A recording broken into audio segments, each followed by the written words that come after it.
Bismillahirrahmanirrahim. Assalamualaikum warahmatullahi wabarakatuh. Yang saya hormati Pak Dr. Aceng Muhtara Mirpani MPD selaku pengampu mata kuliah kajian pedagogi, kawan-kawan para mahasiswa yang hadir di dalam Zoom meeting. Terima kasih sudah bisa hadir bergabung bersama kita pada mata kuliah ini.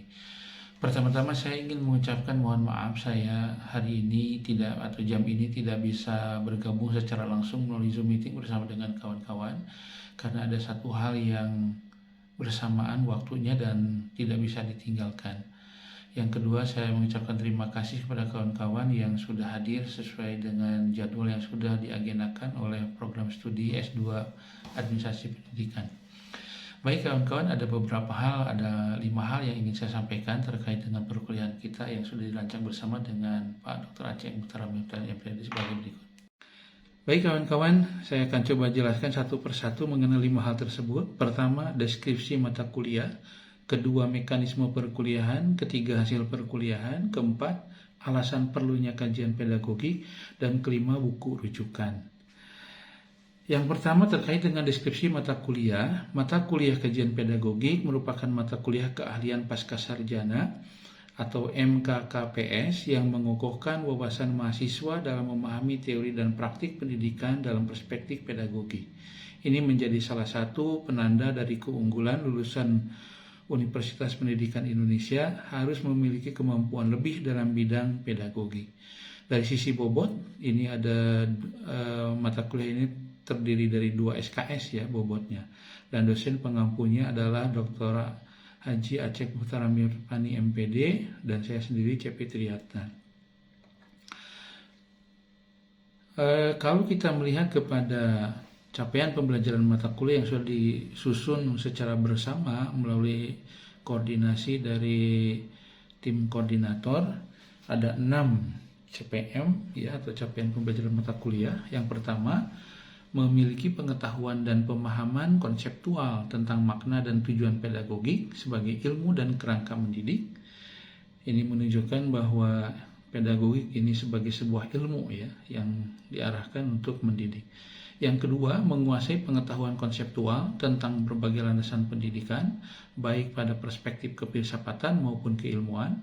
Yang ketiga, menguasai konsep tentang hakikat manusia dan pendidikan dalam kajian kefilsafatan dan keilmuan dan implikasinya pada studi dan praktek pendidikan, baik pada lingkungan pendidikan keluarga, sekolah maupun di masyarakat. Yang keempat, mampu menguasai prinsip-prinsip pendidik berbasis teori kefilsafatan dan keilmuan dalam rangka mencapai tujuan pendidikan. Yang kelima, mampu mengkritisi dan mengkreasi model-model pendekatan dalam praktek pendidikan yang berbasis pada nilai-nilai kultural, sosial, dan filsafat pendidikan Pancasila. Nah, yang nomor 5 bagian akhir ini sangat spesifik ya, kita akan mendalami bagaimana filsafat pendidikan Pancasila ini sebagai sebuah hal yang utuh dipahami. Yang keenam, yang terakhir, menguasai teori dan prinsip-prinsip mendidik dalam rangka melandasi studi dan praktik pemecahan permasalahan pendidikan, baik yang bersifat filosofis, ilmiah maupun praksis pendidikan di lapangan. Ini 6 capaian pembelajaran mata kuliah kajian pedagogik yang harus kita wujudkan bagi setiap mahasiswa melalui proses perkuliahan selama 1 semester. Nah, bagaimana mekanisme perkuliahan? Pertama, perkuliahan ini dilakukan secara daring dengan berbasis potupi.edu. Artinya, informasi mengenai program, kegiatan, materi, bahan-bahan, evaluasi, kehadiran, semuanya akan menggunakan potupi.edu. Yang kedua, pertemuan kita akan dilaksanakan selama 16 kali pertemuan. Pertemuan ke-1 dan ke-3 membahas konsep dasar pedagogi. Ini nanti akan kami stimulasi di pertemuan 1 sampai ke-3 dari tim dosen, lalu diskusi dengan kawan-kawan. Tentu pada pertemuan 1 sampai ke-3 ini kita akan mengokohkan dulu mengenai konsep dasar pedagogi. Mulai pertemuan ke-4 sampai dengan ke-16, mahasiswa mempresentasikan laporan bab dari buku Foundation of Education. Nanti di bagian akhir akan saya jelaskan mengenai buku dan isinya. Yang keempat, pertemuan ke-8 itu akan digunakan untuk UTS yang tujuannya untuk menguji penguasaan konsep dasar oleh mahasiswa. Dan yang kelima, mahasiswa mengumpulkan laporan bab dan bahan tayang. Adapun sistematika laporan bab dapat dilihat pada pedoman karya tulis ilmiah UPI yang terakhir. Jadi kalau tahun 2021 itu tahun terakhir. Kalau tahun 2021 tidak tersedia dalam bentuk pedoman yang baru, berarti kita menggunakan tahun sebelumnya. Nah, hasil perkuliahan kita selama 1 semester tentu harus sesuai dengan nama mata kuliah. Mata kuliah ini adalah kajian pedagogik. Artinya hasil dari perkuliahan ini adalah satu kajian.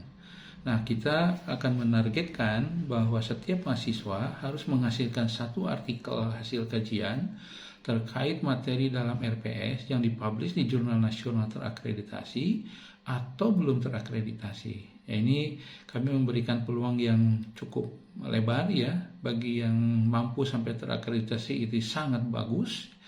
Bagi yang belum bisa mensubmit ke jurnal terakreditasi, maka silahkan cari jurnal yang belum terakreditasi juga tidak apa-apa.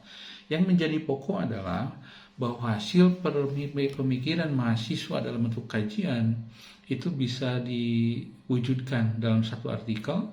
Yang kedua, kajian ini atau hasil kajian ini bisa juga direferensi oleh mahasiswa lain atau pihak-pihak lain yang membutuhkan. Yang kedua, artikel terpublikasi merupakan tagihan ujian akhir semester. Artinya tidak ada UAS lagi. Artikel inilah yang menjadi pengganti UAS. Karena itu, penyusunan artikel sejak awal semester dilakukan dengan bimbingan dari tim dosen. Nah, silahkan cari jurnal yang paling memungkinkan bagi mahasiswa. Kalau di instansi masing-masing ada, silahkan gunakan itu untuk memudahkan. Yang menjadi perhatian kita adalah bagaimana sejak awal perkuliahan kita saat ini Anda harus sudah mencoba menelusuri tema-tema yang akan Anda jadikan sebagai satu jurnal dengan kajian dari berbagai jurnal, referensi dan dokumen-dokumen yang relevan. Mengapa perlu ada kajian pedagogik? Baik, kalau kita melihat dalam buku-buku babon ya atau buku-buku pokok bidang administrasi pendidikan, kita bisa memahami bahwa yang dimaksud dengan urusan utama dari manajemen, administrasi, kepemimpinan, supervisi itu semuanya adalah proses belajar mengajar.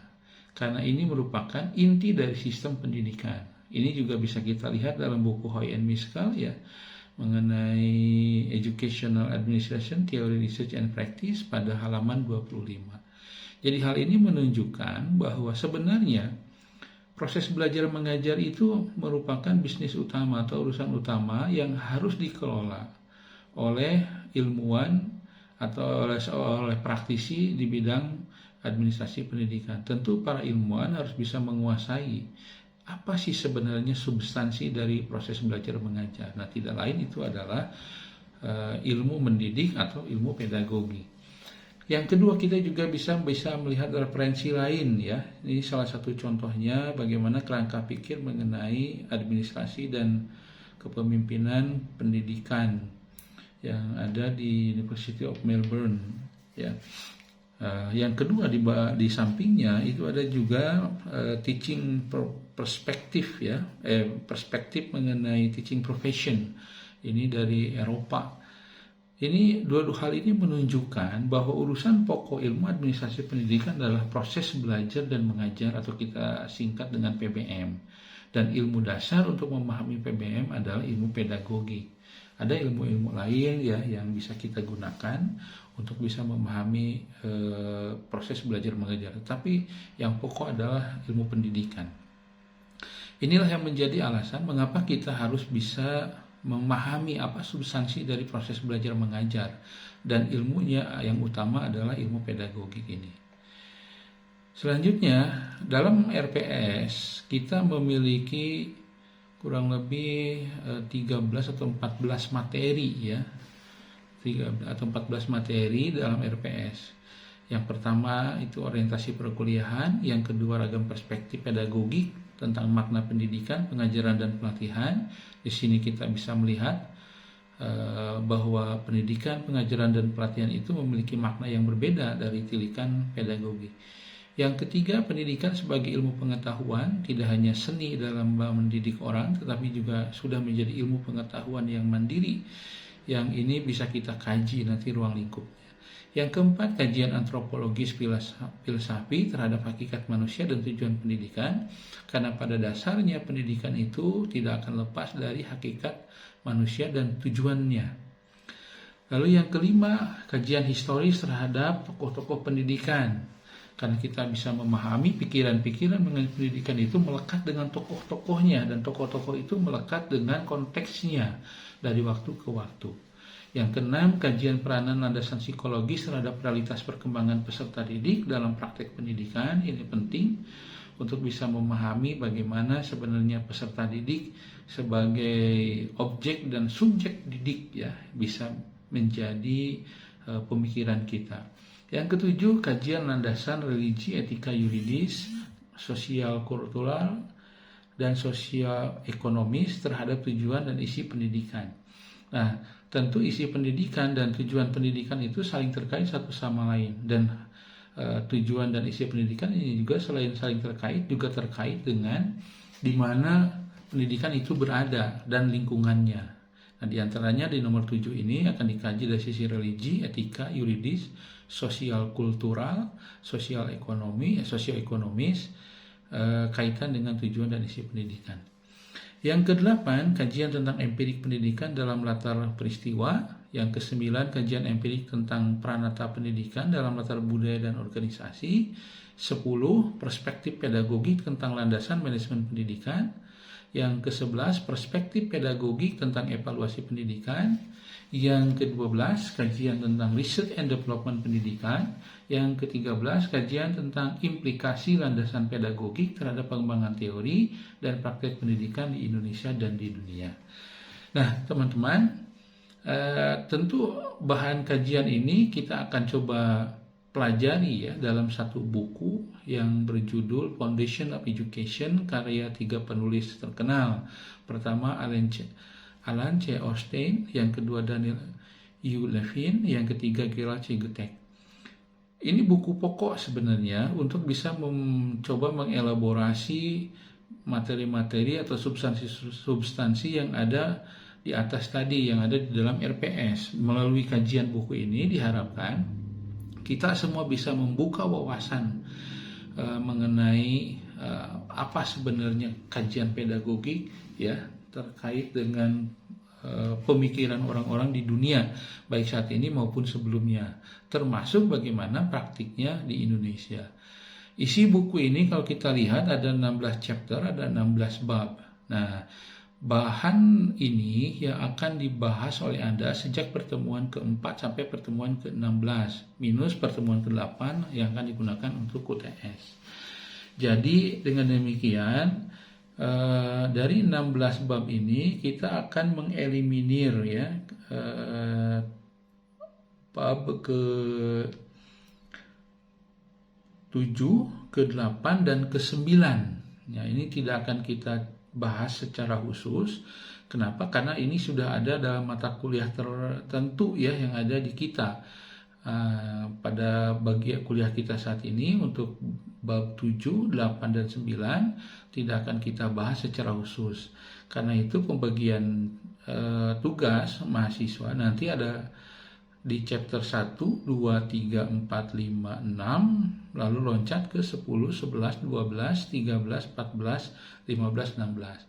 Jika mahasiswa jumlahnya kurang ya dari jumlah bab yang harus dilaporkan, maka bisa jadi satu mahasiswa ada membahas 2 bab. Nah, untuk itu mohon nanti tanggung jawab mata kuliah dari mahasiswa bisa mengkoordinasi hari ini secepatnya setelah perkuliahan ini selesai atau di sisa waktu perkuliahan yang bagian akhir untuk bisa membagi tugas secara tuntas. file nanti saya kirimkan pada grup ya, supaya bisa dibahas langsung hari ini juga. Demikian barangkali yang bisa saya sampaikan terkait dengan pengantar perkuliahan hari ini. Pak Dr. Aceh, mohon maaf saya tidak bisa menyertai Bapak untuk perkuliahan hari ini sampai tuntas. Mudah-mudahan ini membantu para mahasiswa untuk memahami ruang lingkup mengenai kajian pedagogik ini. Terima kasih. Assalamualaikum warahmatullahi wabarakatuh.